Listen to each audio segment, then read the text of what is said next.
Right. మాజీ మంత్రి పేర్ని నాని మీడియాతో మాట్లాడుతున్నారు. లైవ్ లో చూద్దాం. మీడియా, సోషల్ మీడియా అత్యుత్సాహంతో విపరీతమైనటువంటి రాజకీయ కక్షతో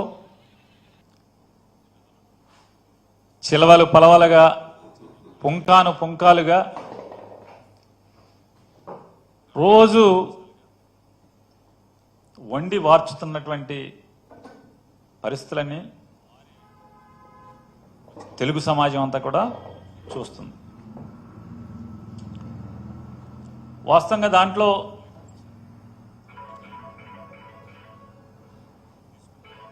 ఆవిడ నిర్మాణం చేసి రెంట్కి ఇచ్చినప్పటికి కూడా ఉన్నది ఒకటే గోడౌను.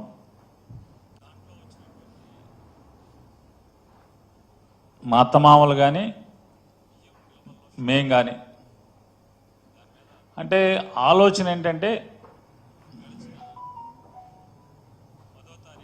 వయసు 60కి దగ్గరికి వెళ్తున్నాం. రిటైర్ అయితే లేకపోతే ఏ వ్యాపకం చేయలేని, అంటే రిటైర్ అంటే ఏదైనా వ్యాపారమో లేకపోతే కాంట్రాక్ట్లో ఇంకోటో ఏదైనా వ్యాపారం చేయలేని పరిస్థితులు ఉంటే ఏదైనా రెంట్ వస్తుంది అనే ఆలోచనతో చేసినటువంటి నిర్మాణం. రెండోది ఏంటంటే పోర్టు తొందరలో పూర్తవుతుంది,